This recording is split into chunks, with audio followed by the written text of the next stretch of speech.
Biafra. This is Biafra Liberation Army Network coming to you again. Please do subscribe, like, share, and comment. We are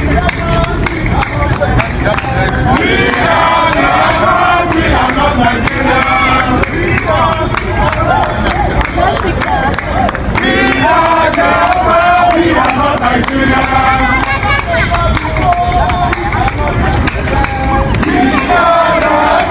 We are not Nigerians.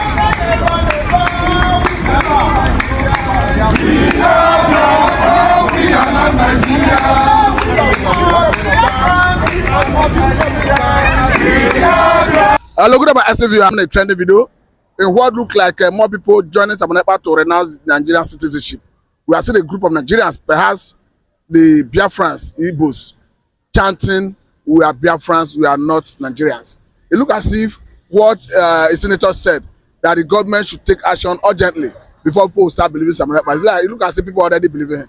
It's not a matter of whether people have started believing him. The point is that, you know, what is he trying to achieve? I saw something he posted recently, you know, that people should not be attacking him because of the Biafran something that he knows that when the time comes, people will understand the direction he is going. But if you come to, you know, where I see he is trying to make a deep impact is on the diplomatic and the global level.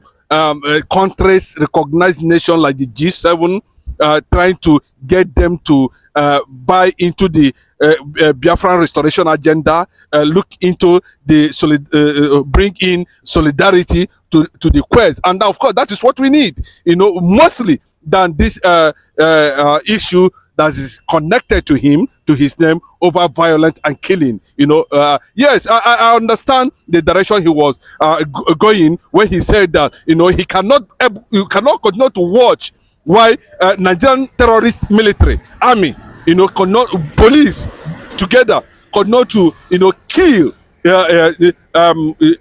Biafrans, you know, without any form of provocation. If you permit me to jump in here, because we understand that as it stands, the Igbos are resolute that they want to go.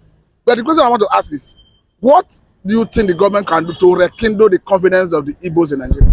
Lost confidence, you know, when a man is full of overconfidence, he is open for sucker punch. Nigeria has been, you know, showing some level of pride, some level of, you know, deliberate marginalization and wickedness against the Biafrans. So it has been there over and over and over again. And the last chance, according to the former military head of state, of course, the former civilian president of Nigeria, Olusegun Obasanjo, was in 2023, when there was supposed to be, you know, a mass support towards realizing Igbo presidency as at that time. But you see what I think that was an opportunity to correct all the anomalies. Yes, it became very clear, because, you know, everything has time. And when the time eludes you, then if you come to revise it back, you know, you cannot go back to the an old and a 1 year old or 2 years old life of a child when you are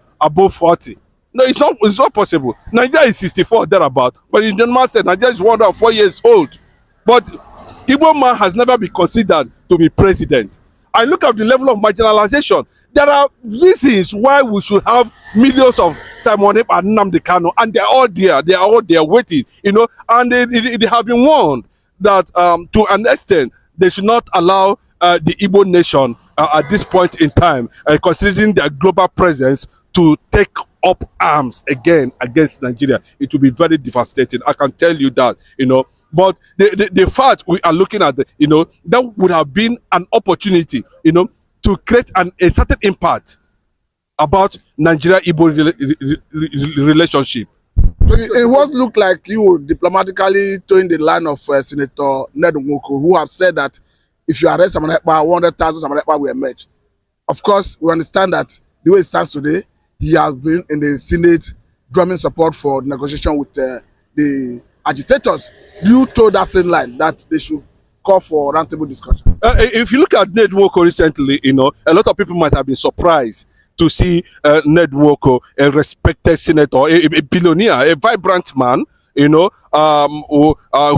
private life and public life is worth of emulation, especially recently has come out to start taking a position on reality. Reality, that's the most important thing. When you come out, not like Edwin Clark and these people that call themselves, they don't even know where they stand.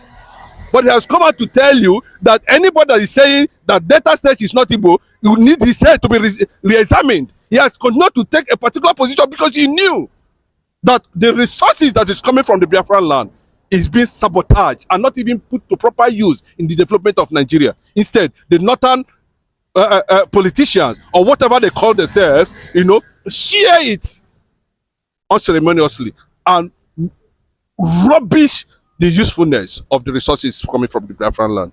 So when you see somebody like Ned Nwoko taking a particular position on issues like this, then you begin to wonder, at what point did this awareness have to come to play?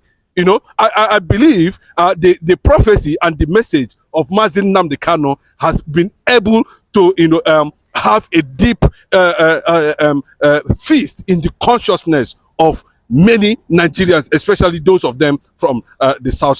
That's why we always say, it takes a Hamlet to produce a prince. Nnamdi Kanu is the prince that has come to define a moment that people need to know that the entire South and Southeast, have something deep in common. It's just like mother and child, and that is the fact. So I'm happy Ned Nwoko, who was also advocating for a creation of a state, yes, to join the East. You can see he's a balanced man. He's a balanced. In fact, I begin to admire him, because it looks like other people have been intimidated there at the National Assembly and the Federal House of Rem because of the fear of the northern this thing. They are still claiming 19 states. If you see them where they are bragging, 19 states. They always use this factor at every point in time. But I expected the southern senators,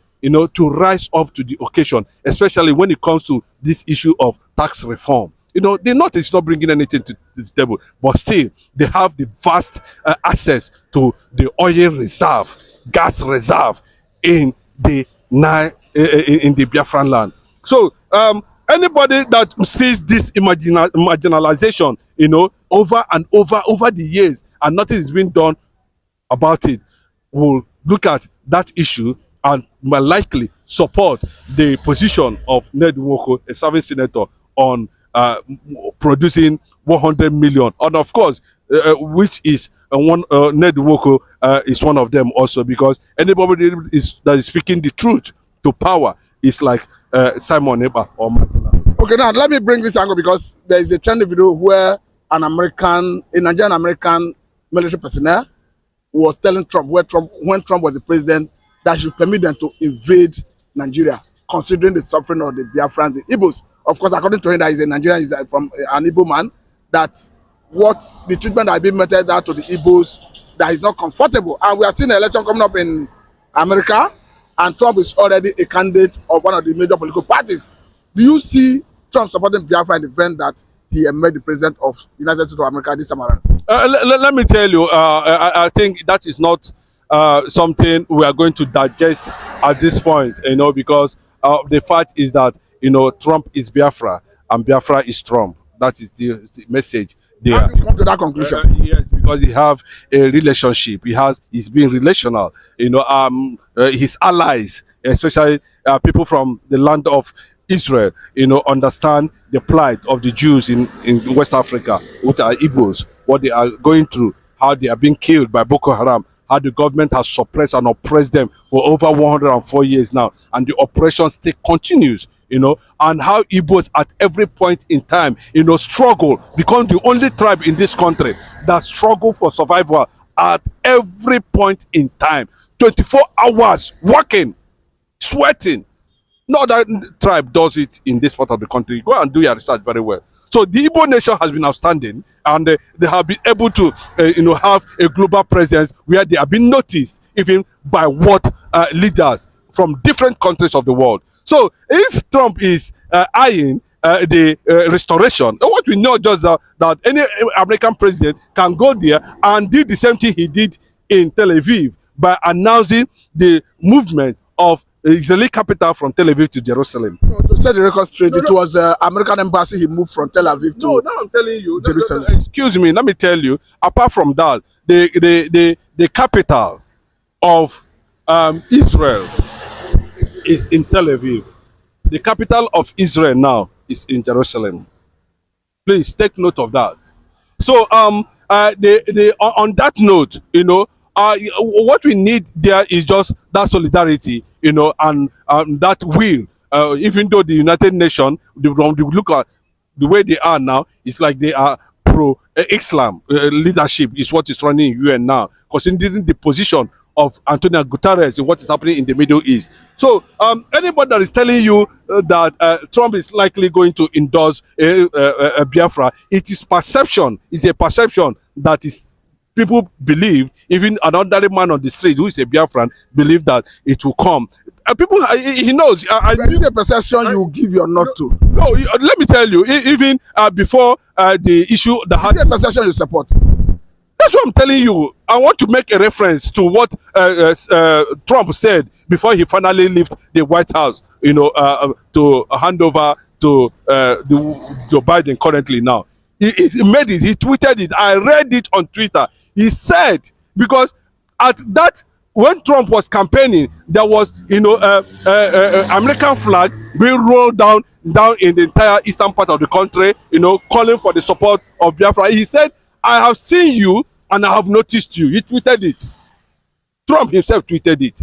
So that relationship which was established by the supreme leader, Mazi Nnamdi Kanu, by having the support, trying to get into the GOP members of the American Congress, which Simon Ekpa leveraged on, and you can see the first speaker of the whole world endorsing Biafran Charter. So it is not a hidden thing. If Trump goes in and said, okay, it is time, we have our 40 territories of the Biafran nation, it's okay. It will be a welcome development. And another thing is that where I am having that courage that Trump might likely do something at the end of the day is how he has been able to handle the American nation, trying to make sure that they come closer to reality that has to do with God, abolish this homosexual, abortion say, abortion no say. The Americans should be careful with the way and manner they select their leaders. Look at what is happening in Germany. Look at what is happening in other countries. They are chasing all these extremists, terrorists away from their country. So it will not be a surprise that if Trump emerges the president of the United States of America today, and he started giving diplomatic support to Biafra restoration, it will not be a surprise. And it will be written on the sands of time that the trumpet and the triumph of Donald Trump of America gave birth to Biafra full restoration. That is just the game. I must say very thankful for your time. This satellite media and I'm Mr. Matthew. Or if I may permit you to go, you have more to say. No, I didn't want to move in too much on that issue, but it is something that is in the consciousness of every Biafran. The government of Nigeria, I think, to an extent. Thank you very much.